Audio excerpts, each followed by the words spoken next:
Ladies and gentlemen, welcome in to In the Bag, episode 56, live in studio. How are we doing today, gentlemen? I'm doing great. I'm pumped to be back. We did our rematch. Pumped to have Jason back on. Jason is now the official most repeat customer, guest. Yeah, guest. Not really a customer. Hopefully not a customer. No, This is true. I mean, that may still be true. I'll look at the analytics from before you worked here, but one day customers, because I've seen some things in the works of some custom discs for In the Bag. yeah, rumors. You know, things swirl around the internet all the time. So excited to dive into this. We have a little bit of a recap episode. So if you are a audio listener, you probably, when Jason snuck in there, you were like, "What? Oh, there's more than two." But I just dropped a video live on my channel yesterday, if you guys are listening to this when it came out. But we had a rematch, and you guys went out to somewhere quite a bit different than where we played the first match. This is true. And it was my choice as well. So, because with us doing that many discs, when we played at Falling Creek, wow. I don't know if you can hear that, but the air conditioner just kicked on. No big deal. And we're back.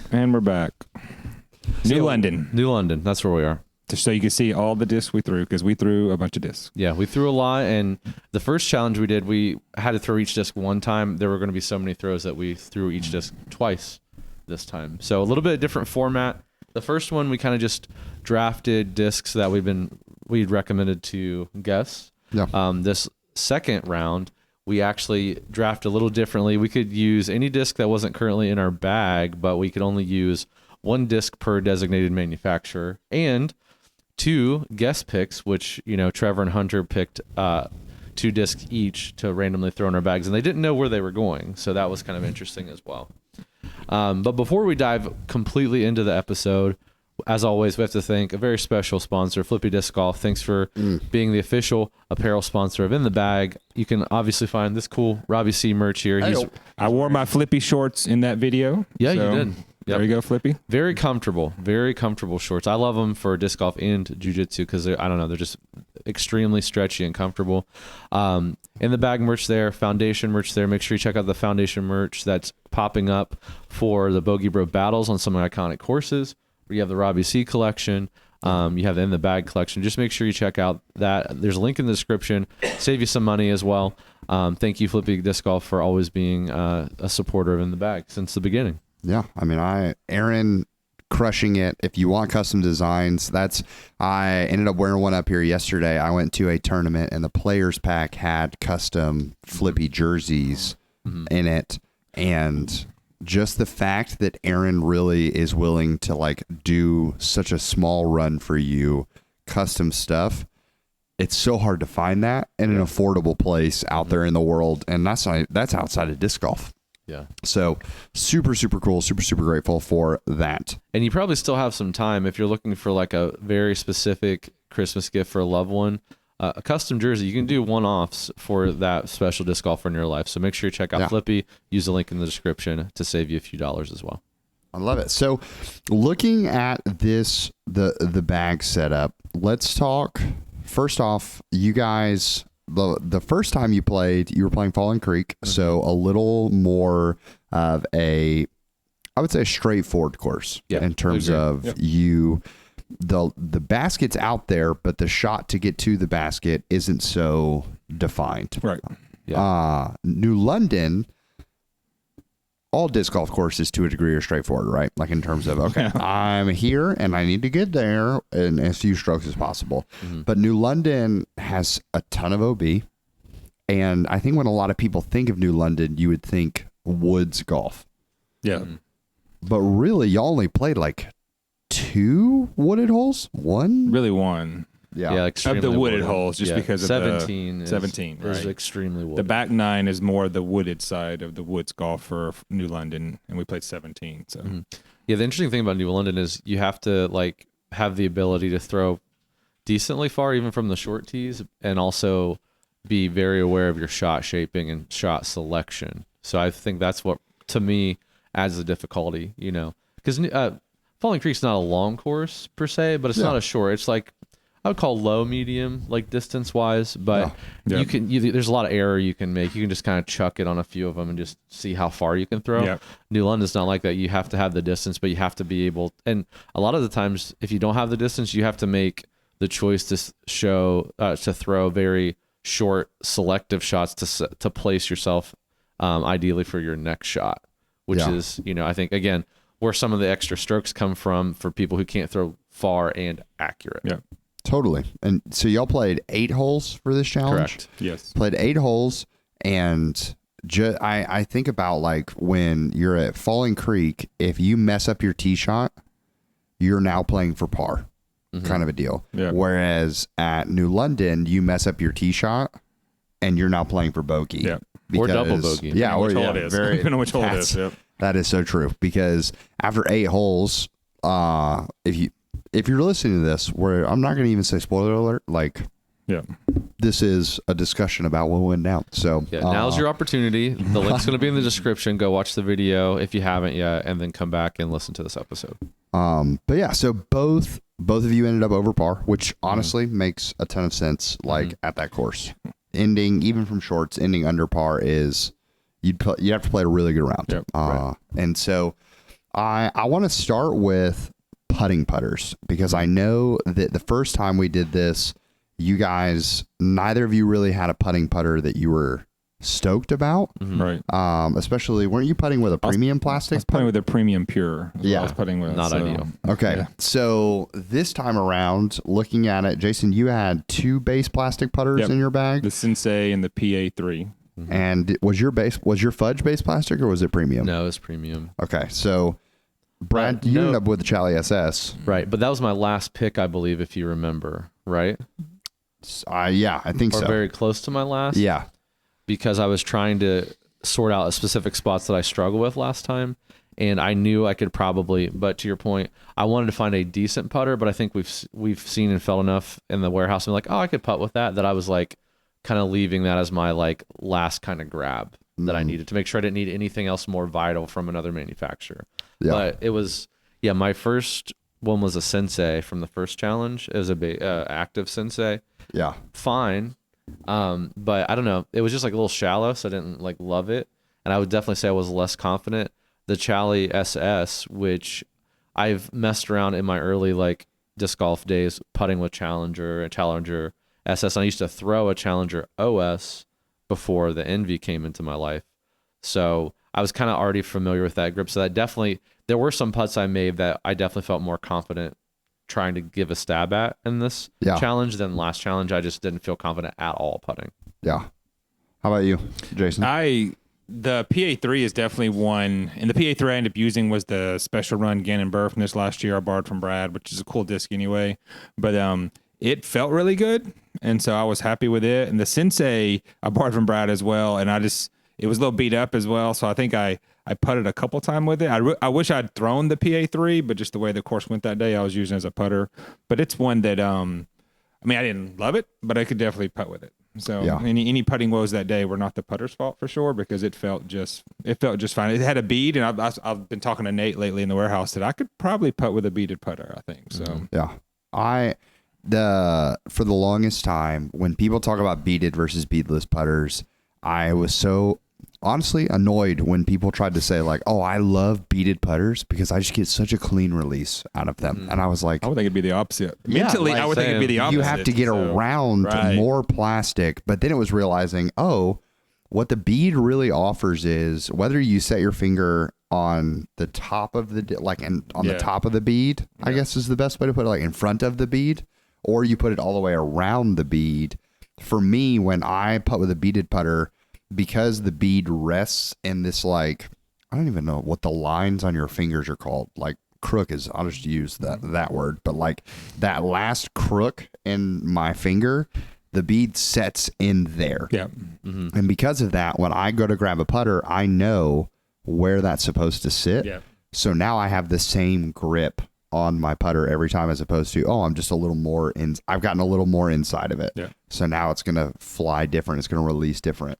And that's what's tough for me in that same vein. And we've talked about having the finger underneath the putter or not, but I putt with a blue bonnet that almost has like a flat rim underneath it. And by default, I put mine on that rim, so I'm not underneath it the way you've talked about. And so anything that's rounded by default doesn't feel comfortable, and both of those are rounded putters. So the bead at least gave me a place to kind of rest my finger. Yeah. And I think that's why I like the bead, because I like that flatter surface, so my finger kind of has the flat to pull and push on the putt. So in the archery world, that I come from the archery world, there's like an anchor point you're always trying to hit on your face and on your fingers, and that's very, I think, similar what the bead probably does for people. And by the way, I looked it up. For those of you who are interested, the creases in your fingers are called interphalangeal creases. Oh, yeah. Right there. I mean, classic interphalangeal. So if you're a beaded putter Placement. thrower or putter, you Put know, that on a shirt. yeah, I think so. It's just It'll be in the it's Flippy just store a- next yeah, week. It's just a Crease. finger, and it says my bead, and then on the back, interphalangeal Crease gang. Crease gang. Yeah. Yeah. We're all about making gangs here. Yeah. Speaking of gangs and things you'd be excited about, let's go to the opposite side here. Looking through the bag, I know Jason.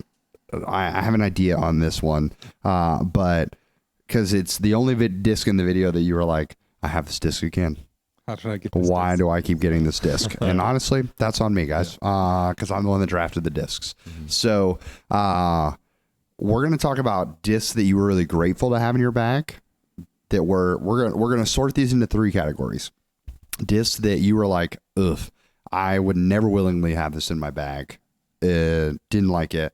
And then we'll move on to discs that were kind of neutral. Of you didn't mind them. Right. Happy to have them, used them, whatnot. And then the other side of like surprising, oh, this was really good. I would consider putting this in. So we'll start negative and work back to positive.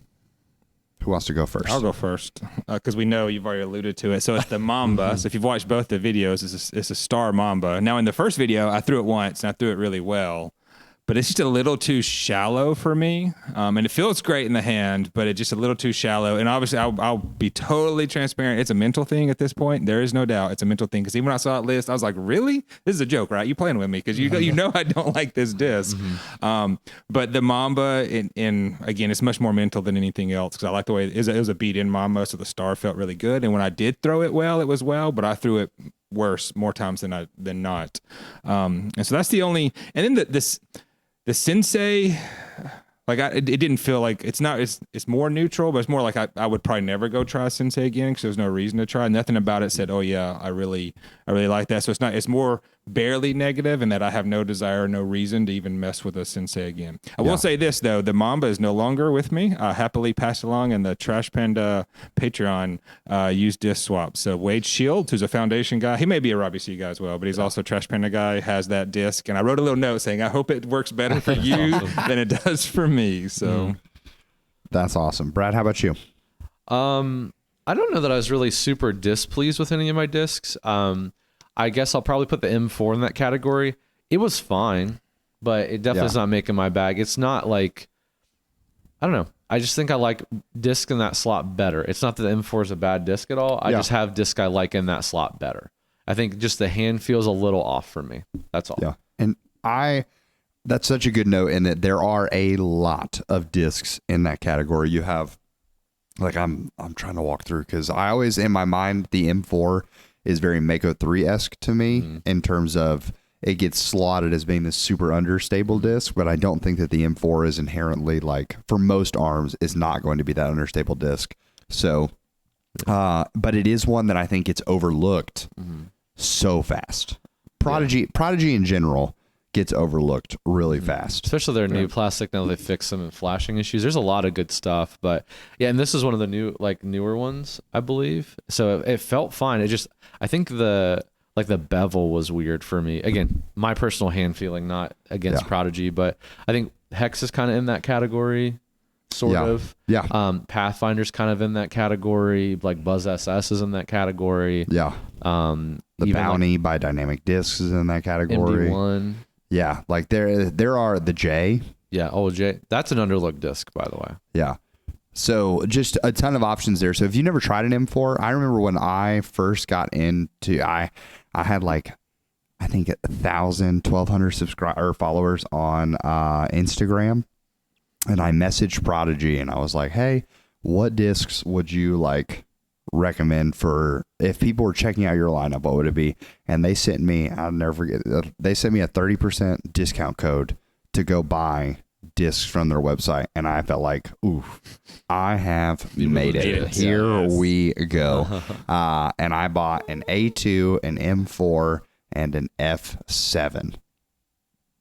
And because that was like that was the disc they told me. The F7, whoever's running social media back then, weird take, but I mean, A2 great take though. Yeah, A2 is phenomenal. The M4 was so good. So I love that. Let's move on to the medium options, or like the middle ground, right? Like didn't surprise you, but still good. Mm-hmm. I'll go first. So I think the Mustang was as expected. I do have a little experience with the Mustang. Again, I want the Mustang to be in my bag so bad, but it's just like, it's good. It's not great for me. And again, it's kind of in that weird overlap spot in my bag that I'm really liking, and it just would have to push something out, and I'm not really willing to do that. Yeah. And that's probably my only beef. Love how it feels. Love how it flies. I feel like I can throw it really far, but it just is in the way of other discs that I like better. And but it performed as I expected it to, which is fine. Yeah. I would also say probably the Fudge performed as expected. Again, that's bumping into kind of like NV proxy territory, which is fine. And I know like Hunter really likes the Fudge. It's a great disc. It's overstable. I would call it throwing putter, but it didn't like wow me to the point where I'm like, I need to put this in my bag. What else did I have? What was the other disc? Oh, the Rask. Oh, I didn't put the Rask in the trash category, so let's just put that. I forgot about our mystery discs, but yeah, I specifically didn't talk about our mystery discs because I was gonna throw that in at the end. But yeah. Okay, well, let's keep that for the end. Yeah, but because we talk about the ones we drafted, I guess. But so the Fudge was as expected. The Mustang was as expected. I'll even put the DD1 in that category. Again, I've had a little experience throwing that. It was fine. It didn't. I would think there's other discs I would like in that slot a little better for me personally. So like those are kind of like they were fine. They're not making it in the bag, but they're in my, like they're staying in the collection to maybe pull out later or experiment with later. Yeah. Okay. I would say the PA3 is definitely in that neutral. I would happily try it out again because I didn't get to throw it. Yeah. From a putting perspective, it was all right, but it's still more rounded than I wanted it to be for putting. But for throwing, I didn't get to really throw it, so I would probably try it again. The servo could be good, definitely for a forehand disc for me. So it was definitely in that middle range. And the Harp is like almost any other putt. I've always loved the way the Harp feels whenever I mess with it in the warehouse. It feels great. It's a good putting approach, right? Overstable putting approach for me. Yeah. And so it's still neutral just because there's so many of those out there between the Toro and the Savior and the Pig, right? All those are great. And in this zone, well, I like to get freaky zone, but all those kind of do very similar things for me. So the Harp is definitely neutral because I could put it in the bag and be happy, but I have so many others that I like that are in there. The Sting is actually in my bag before. There's the one disc that had just made my bag before you guys did the draft, so you didn't even really know it was in my bag. Yeah. So it's probably more the neutral, even though it's there right now. That it's doing some stuff I like, but when I'm throwing better, I don't throw it as much. And I know that sounds very odd. So it's very neutral. It could be in the bag just fine, but it's not when I'm pushing hard to stay in the bag, if that makes sense. You do throw it well though. Yeah, when I throw it well, and I'm happy with it. But I have a lot of, it's similar. I have other discs I throw well like that, and so.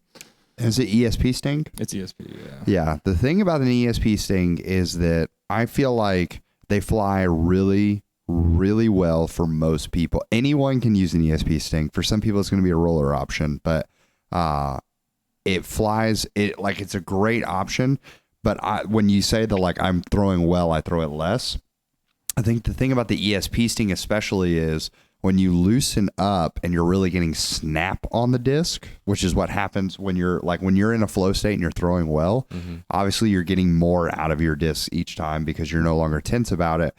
And the ESP Sting is one of those that it is a flippy disc. So when you really start whipping it and like getting really good with it, it starts turning more and not doing, but it's not super flippy so that if you're tense, it's going to stand up for you and it's going to ride straight. So it's a great like correction disc. Like for me, as 2 Stings in my bag, my ESP Sting, there's pretty much no way I can throw it without like it standing up at least some and having a little bit of turn.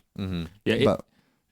Well, the way you describe that is right on, because even if you've watched the video, hole 2, I made like literally a perfect shot off the tee with the sting that it turned, but I knew it was coming back as soon as I let go. Because if Hunter or you or anyone had thrown that's OB, right? But because it's me, I'm like, oh, that's as soon as I let go, I'm like, that's perfect, because it's definitely going to come back. If you watch the video, you see it comes back and lands right where it should. But then on hole 6, I turn it too much. And go straight OB. Like I didn't let it, and I don't really flip, but I didn't try to let it flip. I threw it too flat and it went straight OB right away. Whereas if I'd thrown it the same. So to your point, right? Yeah. When if you throw it, for me and my arm speed and my capability, if I throw it right, it's going to flip, turn, but it's going to come back. It's not going to stay going right for me. Yeah. And that's if you're throwing that while since I bagged 2, I bagged the ESP for that option of like, it's going to turn every time. But then I also bag Z Sting. So I think through like watching the video y'all played, I threw my Z Sting off the tee box because I knew I can hit it and it's going to stand up, but I'd have to either jam over on it to pull it into that right OB that you found to get there. But I know it's going to stand up. It's going to ride, that it has just enough that it's going to crash. And we'll talk about like the beauty of New London here once we get through this section on shot selection in general on lefts versus rights, because it's wild. Okay, so discs that were surprising winners.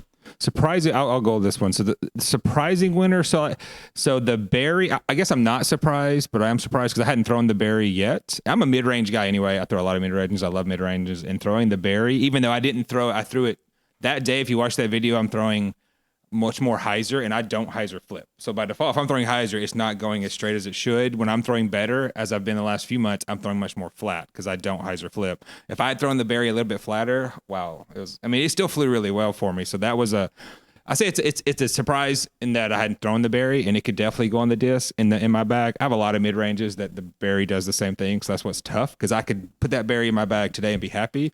But I have to take out my Origin or take out a Hex or something. And I love that. I have emotional connections to those things, right?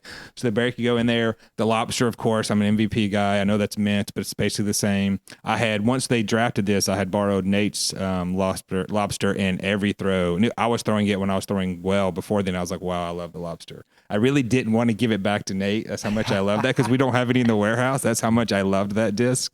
So it's one that will definitely, when we get some more in the warehouse, I will definitely grab a Lobster and definitely go right in the bag. Yeah, and make sure you look out for those particular lobsters. Just hint. I think for me, I'll caveat the Toro by saying the Toro probably belongs in that middle spot. Like, it's good, but I'm not gonna like put it in the bag. But I'm putting it in like I was excited. I was glad to have it, because if you all watched the first bag draft, I didn't have like an overstable approach disc. I kind of made the MX one kind of work for both, and it just kind of didn't.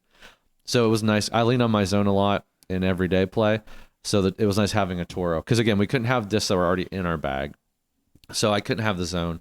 But the Toro was a nice substitution, and it was exactly as I expected, and I could lean on it when I needed it. Definitely that. The Crave, and I'll save the mystery disc for a minute, but the Crave did some work for me, and I know I like the Crave. I never think about it. Again, I think it kind of tries to bump out my FD, but I was really happy to have the Crave because it was plasma and it was heavier. So I was happy to have it. So knew I could like mush on it a little bit. It would turn a little bit, but it was not going to roll over on me, and I could get some distance if I needed it. So I was very happy to have that. In the Underworld too, I threw the Underworld really well. I've always wanted to throw the Underworld. I really haven't a ton. And it was, again, any of these like 7 to like, I guess 6.5, 7 to like even up to 9 or 10 speed for me, like slightly understable discs. Underworld's pretty understable, but for me, it was a max weight one. So I picked max weight. It's glow. So I wanted to make sure I like pairing a understable or pretty understable disc with like weight and like overstable plastic to kind of like balance it out for me, because I know I can flip it, but hopefully the weight and the plastic is going to keep it from flipping. Burning over. If I burn over, if I misthrow it.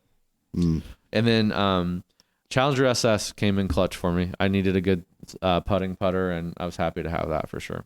There was definitely a confidence that I saw on the putting green for for both of you. And I know, like Jason, putting is a strength of yours. I feel like I'm confident putter. How about that? So I'm not an unconfident. Whether I hit a lot, it's streaky, but I'm a confident putter. So I don't get too nervous when I'm putting. Yeah. From 30 in, let's be clear. From inside circle one, whether I hit them or not, I'm okay throwing those putts. Yeah. So let's talk. We mentioned mystery discs. So another feature of this video was, especially because I wasn't able to be here when they filmed it. So we had two coaches step in, and the Bogey Bros of Hunter and Trevor, and they drafted two discs from the used bin for you guys to try out. So what mystery discs did you get, and how'd they go? What categories would you slot them in? And so they were given no guidance. In their defense, no one gave them any guidance on what to draft. That was on purpose, though, not in their defense. So I will give them so for how bad the discs were for us. So how about this in our defense that we didn't get great discs? Now, so Hunter, I got the Rampage from Hunter, which is a super overstable. I have no reason throwing a 14-speed overstable disc. And even if you watch the video, you see like I need to throw this flat, and I literally still threw it Hyzer in a 14-speed overstable disc that you throw on Hyzer with my arm speed is not going to turn out well. And I even say throw it flat, and immediately throw it Hyzer. So I got the Rampage. It would absolutely go in the throw it away away.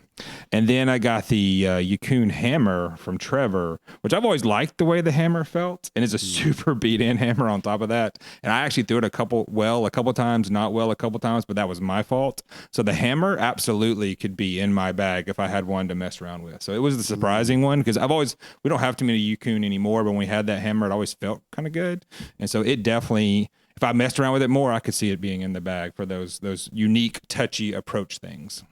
Yeah, and it's really kind of funny, and you'll hear it in the video, but Hunter just assumed he was going to be my coach, and Trevor assumed he was going to be Jason's. I don't know why, because we didn't say anything. Maybe because we shot the doubles video like right before then, so maybe they thought we were just staying the same partners. I don't know. And side note, if you're wondering, why do you have tattoos all over, like fake tattoos all over your legs and arms?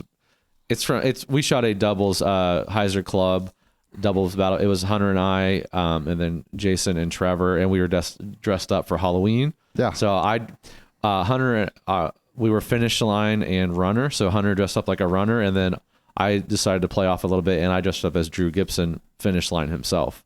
So I already have one sleeve, but I did fake tattoos on my arms and legs. It did take a full week for those to come off, scrubbing, and I scrubbed with a boat brush, but it was worth it.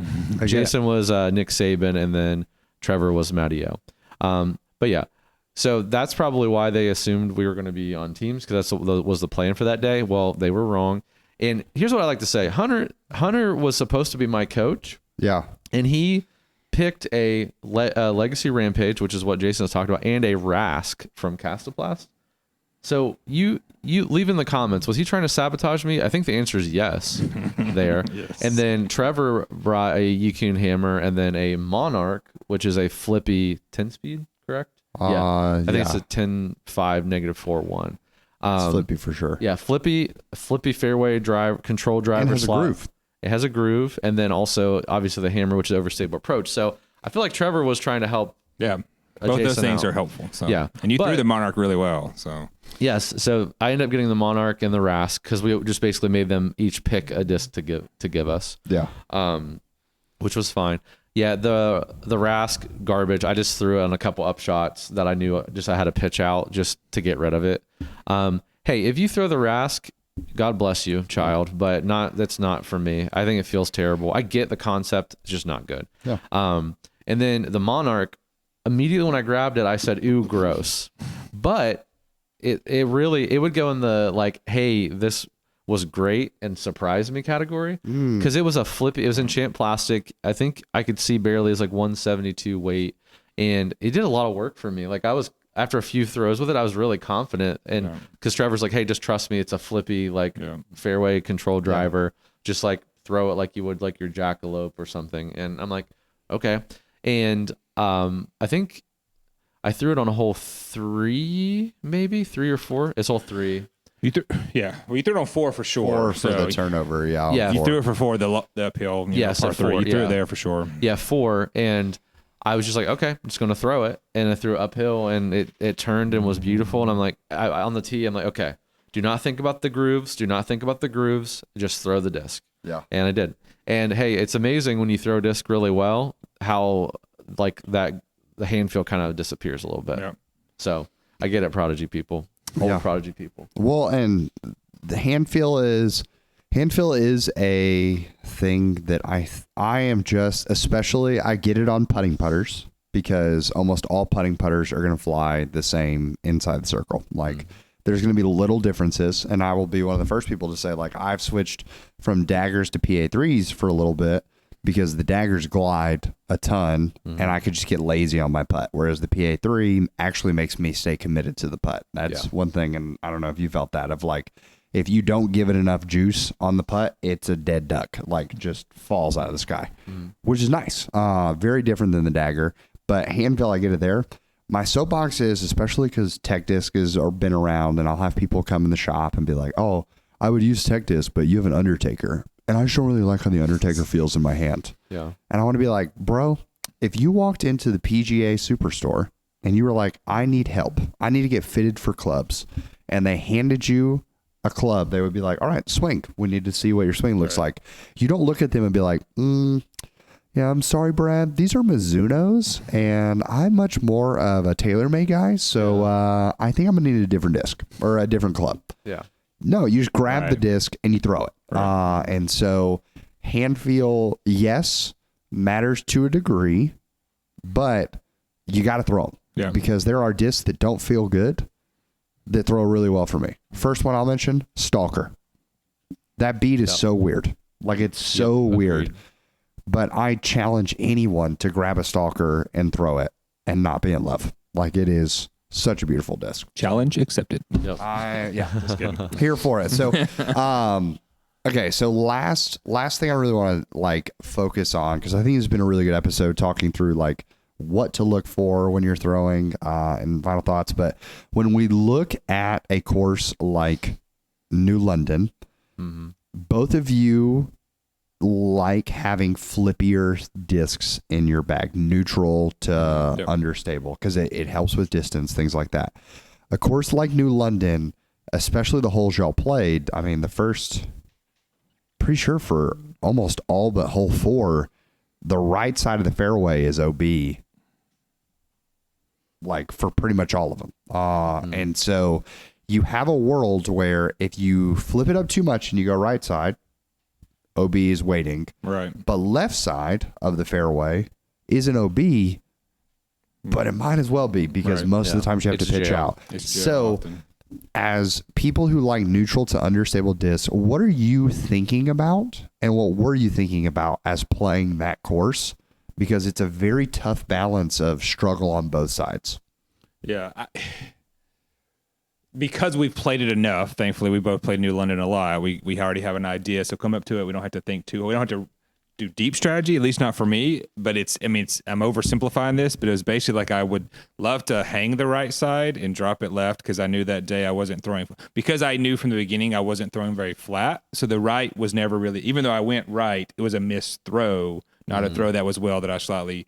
Even though when OB right on hole 6, I knew because I was throwing very Hyzer that I was just trying to ride the right side and let it go left because I wasn't going to. And none of these, for me, other than the other than the lobster, none of those are super flippy. Like I can turn the lobster over if I mess around with it, if I try to, but the mamba, I'd have to do a wild throw for that. And the sting, like we talked about, I can turn it, but it's going to come back every time I throw it. So for me, it was oversimplified, but it was like hang the right side and drop left and try to be as little trash as possible, as close to the side of the fairway, but in the woods as possible, which happened on those first couple of holes. I was left, but it wasn't deep left.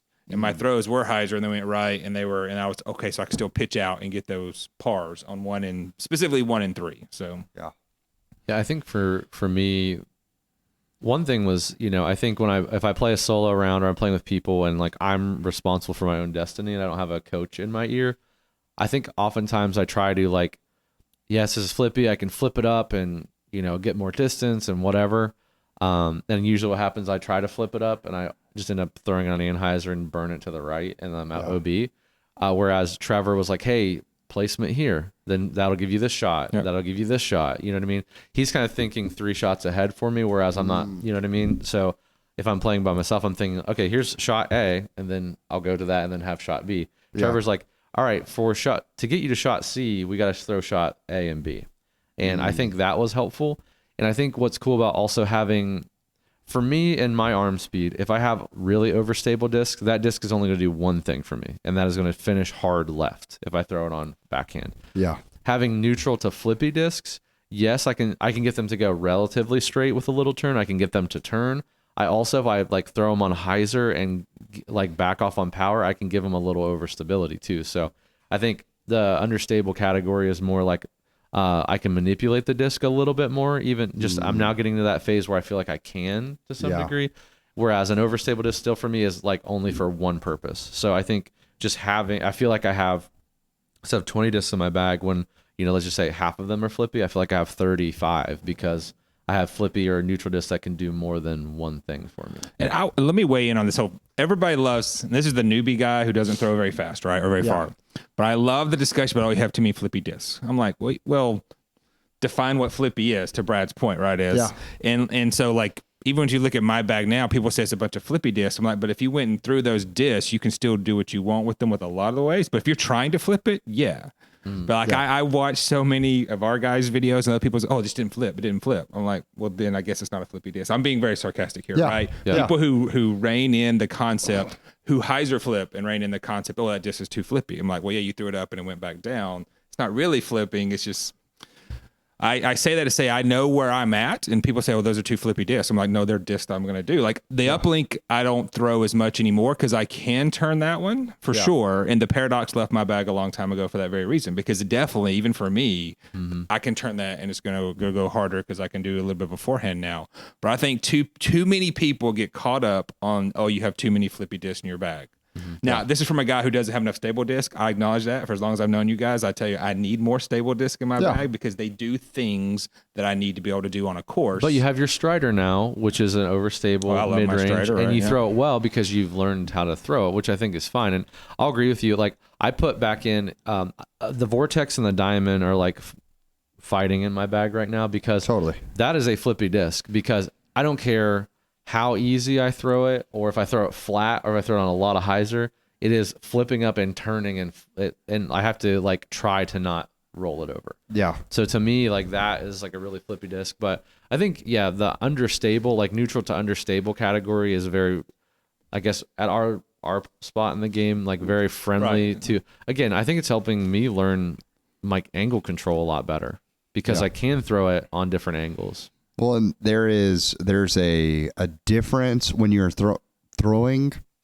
That's why when I teach people to throw forehands, I always start with understable discs, and people are like, well, most discs that people forehand are not actually understable. And even if you look at my bag, like if I'm going for my ideal forehand disc, I'm grabbing a Felon and I'm throwing it. I'm grabbing a Pig and I'm throwing it. But anyone that's played with me knows that you'll see me throw my overstable Pig on a forehand, but I'll also throw Precious Child on a forehand, and that thing isn't stable at all. So there's if you learn to throw the understable stuff, you can throw overstable stuff. But if you just start with overstable, when you get to the understable stuff, you're going to live in the world of the paradox. Everything's going to feel like a paradox because it just burns over. So instead of I have 18 discs and I feel like I have 35, you're a lot more limited. I mean, we shot a video while I was here this week where we do like a demolition derby with a disc.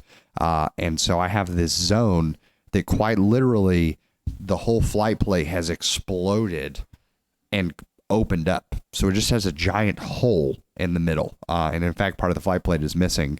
And I step up to a shot and I look at Connor and I said, I'm going to put this on Hyzer because the Hyzer is the most reliable shot in the game. So it's going to do one of two things. It's either going to be a zone and it's going to follow that Hyzer, or it's going to stand up and it's going to ride straight and it's going to fall down again because I put it on enough Hyzer. And that is like, I can't create a flippier disc than one that is manufactured having a literal hole in it.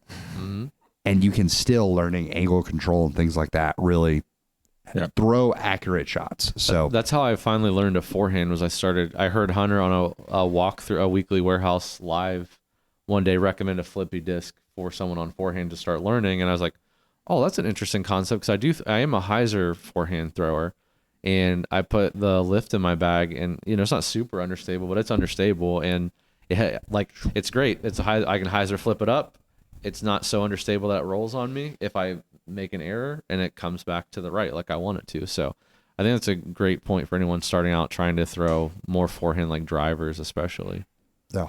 Yep. And I'll say the caveat: I don't Hyzer flip. I don't have a lot of rotation, so I'm speaking from a specific point of view. But there's so much hate towards, oh, your bag is just too flippy. I'm like, no, it's not. So, and if you threw these discs, you would probably turn them because you're trying to turn them, but you can make them work for you. A lot of them you can make for your work too as well. So Gary Gerthy throws a Wombat 3.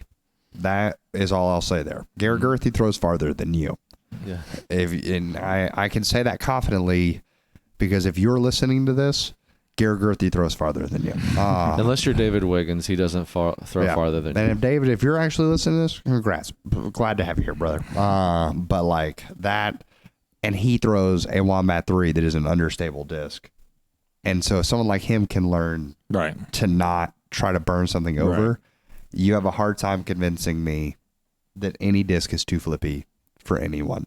So any final thoughts, gentlemen? Nope. No, I think this was a fun challenge, and it was nice to come out. And Jason and I were discussing, Robbie, you talk about like I don't know if you call it the rule of thirds, but you're like thirds of your game, right? You have your bottom third where you're like, man, I'm playing like trash, but it's not your true like form, if you will. Yeah. You have your top third, you're like, I'm playing out of my mind, but this is also not who I really am as a disc golfer. Yeah. And then you have your middle third, which is where you're hanging most of the time and kind of where you are at disc golf. Yeah. And I think Jason and I were talking, I think we both still played in our middle third. Neither one of us played out of our mind. Neither one of us played super terrible. Now the first one, I will say I played in my like whatever below bottom third is, but that's okay. You have days like that. I'm kind of glad it happened on camera, because everybody has a bad day, and I don't mind making a fool of myself just to make other people feel a little bit better. But this one, I think we played our middle third, and it's nice. We didn't shoot outstanding on those 8 holes, but I mean, we were under bogey average with disc we were not familiar with. So I think on a very hard course, so it makes me feel pretty okay. Like we're making progress in our game. So I think that's just worth noting, is it did make me feel a little more confident just about my game. And again, it does make a difference when you have someone thinking about your shots ahead of you. So if you're trying to improve and you have someone that's better than you, like don't be afraid to go out to a course with them and say, hey, do you mind like trying to coach me this round? I mean, it might be fun. It might be awful. Maybe you'll hate them after, but it's worth a try. Yep. I'll clarify that one of us was under bogey for that per average. That's Brad, not me. I was over. That's okay. I agree. So with Brad, like he said, we talked about it. That's definitely still my middle third, more towards the bottom, but it's again playing disc I don't normally play. That's not an excuse. That's just a reality, right? Yep. Like we played when we played the Hyzer Club Championship a few weeks before, I shot 7 over on the entire course. And so I shot 10 over in 8 holes, and I was still playing well at that time. So when I look through what I did, I'm happy. I'm like a little sad, but I'm like, that's who I am. That's what my skill set is. And even on a couple of holes, I can only look back and there's only a couple of shots and like, oh, okay, that's all on me. And the other ones are like, well, I threw it. If I could go back, I know I could totally change that. But most of them, if I go back, they may have the exact same result. There's like 2 total shots on that entire course that I'm like, yeah, if I go back, I would do a totally different shot and it would result differently. But most of them are like, well, that's me. And if I took that shot 5 times, it may end up the same way every time. So and there's something to be said too. Again, these are completely unfamiliar discs, so like comes into like consideration. But also, we only played 8 holes, and sometimes like with new discs like that, and you get like I just felt like I was getting the feel for them on hole 8. Yeah. So, if we went in and played the rest of the holes, we may have leveled that out. There's definitely some birdie opportunities we could have had. And totally, so I think that's all worth noting. And it's just okay. It was fun. Like we played disc golf. So that was pretty fun. Yep. And it's a fun experiment, a fun challenge to learn. And I think of, so Brad won this one by 4 strokes. And when I was watching it, I'm always someone, my wife criticizes me for this in board games and all of my life. If I ever lose at something, I have to go back and like think through. Even if I win at something, I'm usually going back through and being like, all right, I won, but like, could I have won by more? Could I things like that? Like we played a board game last night, and I thought I won, and then we totally forgot to calculate some points, and it was like, ooh, I lost by 4. I thought I won by 3. That's a very and then I lost by 4. And I didn't lose. I finished 3rd, but it wasn't as bad as I thought it was because we forgot my certain spot. We both forgot some points. So. But like I think through that, and so I like looking at this. I go back through and I'm watching the video from a standpoint of like, okay, so where are those 4 strokes and things like that, and it's man, like they both had shots that went so great. It just comes down to like if you take their 4 worst strokes and tack them up against each other, Jason had the worst 4 strokes of the round. Yep. And when you think about it that way, it's like, oh, like so your floor was higher that day. Like you had a spot on hole 17 where it took you 3 throws to move 100 feet. Yeah. That like I hit a tree, which was made, and then I hit the limb because I didn't throw it low enough. And then the third one is the one I would take back because I kind of did a lazy forehand. Like if I do that, like I would now I would. There's no doubt I would throw much better. So that's one of the 2 shots I would take back. And so it's when you look in those worlds, you're like, all right, cool. So easy adjustments. You could put a forehand roller down on the first one, and it would have gotten you further up. Like exactly that kind of a deal. And then there's other moments where like Brad's looking at his round and he's saying, okay, I won, but like hole 2, I threw the M4 straight into the woods. It took me, instead of just pitching out to the fairway, and doing repeating what I did, it probably cost me 2 strokes because I hit a tree right in front of me when I was still in the woods. Yeah, it caused me like this very steep Hyzer angle, which I made okay, but if I just pitched out in the fairway, I could have. I've thrown that shot a bunch, just Hyzer into the basket and had an easy putt. Yes, I made the putt, but I would have had a much easier putt. So 1 or 2 strokes there. And then if I look at like, I'm trying to think what was my other big mistake that I was like, oh man, I could have made up some strokes there. I think a hole, what's the long hole? Hole 18, you went in the woods off the tee. So that one too. Throwing off your knee from there. So is it hole 6? That's the long. Yeah. So I was on hole 6. First shot was okay. It was kind of off to the side. Yeah. I threw a pretty good next shot, but I end up left's jail on which I'll take that shot because I was like pretty far up the fairway. But I had like this weird pitch out that Hunter or Trevor was like, hey, you're like throwing disc to your buddy. Yeah. And I missed through that, went in the woods. I could have pitched out there, threw over the OB and had an easy putt, but I cost myself an extra stroke because I was in the woods, had to throw out. And then I had a long putt, which I missed. Yeah. So probably 2 strokes there. So there's probably 4 strokes that, and then on 18 even, I probably could have thrown that hole better. Yeah. And that's, what I don't want to do is I don't want to live in a world where you're like, well, because there are a few things that make me so mad is when people walk off a course and they're like, I shot 4 over, but I could have been 12 down if I would have just done this, and you're like, what I want, I always like to look at like, okay, what was my margin that I lost by, whatever, what was the margin I won by, and how did I keep them in it? Yeah. And so like identifying your 4 worst strokes for both of you and saying, what would I have done differently there? But then always make sure you're spinning it, because we look at those like Jason could easily walk away from the round and be like, oh, it was that little stretch right there on 17 that like truly kept me out of it, kind of a deal. But spin it for yourself and go through and be like, all right, cool. Like Jason learned he could throw that sting on the turnover and it was magnificent. You learned how to throw that monarch and get some really good flight out of it. Find the good shots and identify this was bad. But that's all you got to do.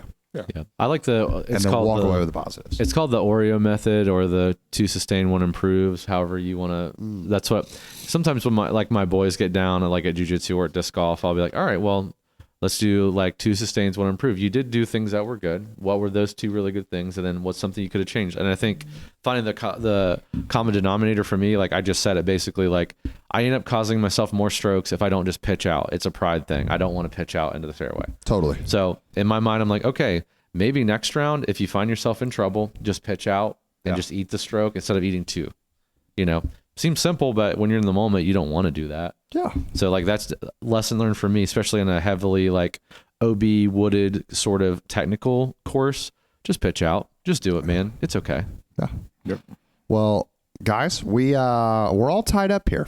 So I've asked for comments on the video itself. So if you haven't left one there, we'd love for you to leave an option here. Let us know how do we run episode 3 or the tiebreaker of sorts, or we can continue to let this be a series. We definitely, Jason and I have talked about this. We got to figure out a world to get Jason to be drafting discs. And I'll say because Brad has drafted his own bag each time, right? Mm-hmm. So yep, that's true. that's why I lost. That's the only reason I lost because I'm just kidding. I'm kidding. Let's be clear. Watch how I play. And That's hey, not it at all. I'm okay. So. I think we need an episode where it's Robbie and Jason. Jason can be the guest co-host on that one, and I'll sneak out. Yeah. I'll be surprised. But hey, I'll get to choose the course, right? Yeah. I don't know if that really like makes me feel great, but that's okay. Robbie can draft my bag. So you let us know what the draft is. You let us know what's the challenge, Yeah. because we've done like we can draft one disc manufacturer, Yeah. one disc from every manufacturer, for major manufacturers. We've done discs we've sent out. is the other. So what's the challenge?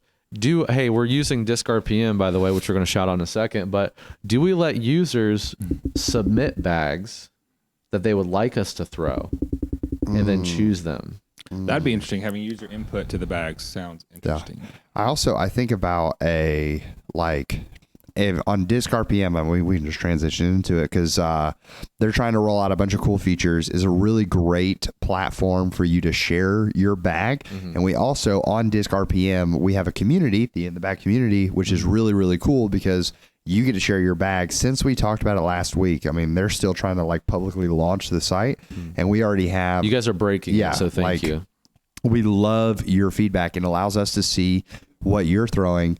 And we've even talked about, he talked about a feature of like top 5 lists. Like, here are the top 5 most common mid-ranges in your setup. And so I wonder if it's okay, we'll look at the top 10 putters, top 10 drivers, top 10s, and we pick 2 from each kind of a deal. Or we can do 5 of the most, we can draft 5 of the most common and 5 of the least common. That one might be fun for a 10 disc bag. Oh, it's like, here are all the ones that are just like one-offs in people's bags. So that might be fun. Hey, let us know. But again, the cool thing, the thing I love about Disc RPM is like you can put your actual disc in there. Yeah. So it's been fun, like just kind of scrolling through and seeing all of your like discs. I love seeing people's like custom like dies or like stamps, or I love weird stamps. Like I have a bunch that I've just saved that have come in the used bin, but it's been really cool. And oh, hey, this guy has an all red bag, or this guy has, one of you had a bunch of Detroit Red Wings garbage in your bag. Stop that. You know who you are. I'm kidding. All love. Thank you for using it. But special thanks to Disc RPM for being the official bag building app. Thank you for building a community in the bag community. Remember, you all can look in there too, see everyone's. You can see mine and Robbie's. Jason's getting his put up today. If you look at my bag specifically, if you go to my page on there, you'll see my normal bag, and then you'll see mine and Jason's bag for the bag draft. I put 2 sections in there. You also saw it if you're watching the video for this episode too. Thanks, Silas, for putting that up for us. And hey, thanks, Disc RPM.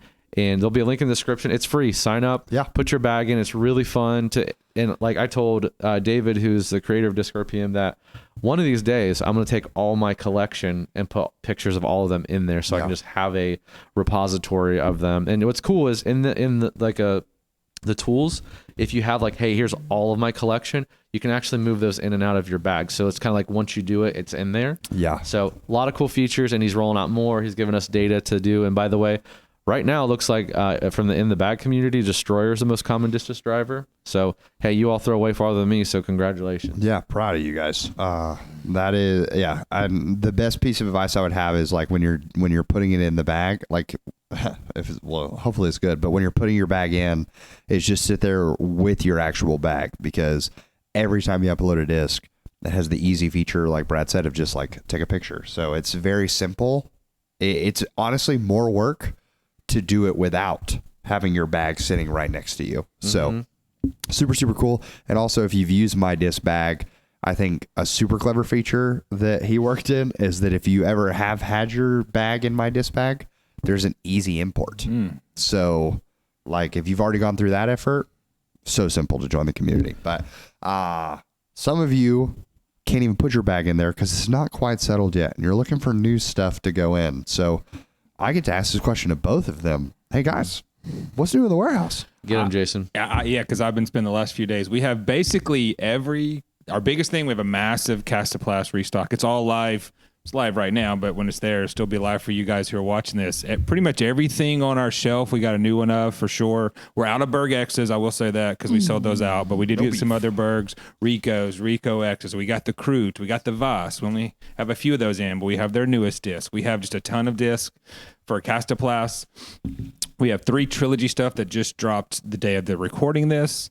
And then we have a UFO, a nocturnal UFO. Like when the first UFO came out in their Royal plastic, it felt okay. The nocturnal is kind of cool. And of course, mint stamps are pretty awesome. Yeah. And then we're also, I believe we're going to do our Discmania stuff, right? That's where it's slowly going up. Yeah. The Huck mini Huck Lab stamps went up. Nate put those up. The Chroma C-Line FD and then MD3s with the mini Huck. We'll have some P2s and then just stock everything Discmania, like MD1s, like just stock C-Line MD1, which is a great disc. So that's in there. Also, NHL fans. Yeah. Prodigy PA3s with hockey. Yeah. Those are going up. They'll be live when this is out as well. You have the first 11 of the teams. I don't know why they picked the teams they did. I mean, there's a couple good ones in there, but they got the right one. Go Penguins. They got Go Wild. Yeah. Penguins. Oh, Sid the Kid. That's fine. But here's one I don't understand. Not to get on the soapbox here, but LA Kings. But he's here. Why is LA Kings in the first wave? Knows. Like what? That makes zero sense to me. Ooh, some classics. That's we don't tough. stand them. Sorry, Dallas Stars. Project guys must like LA. Yeah. So. Okay. The Stars were the best when they were in Minnesota. Shout out to the Minnesota North Stars. Yeah. That's classic. And no Avs, no Avalanche. What is hockey? That's tough.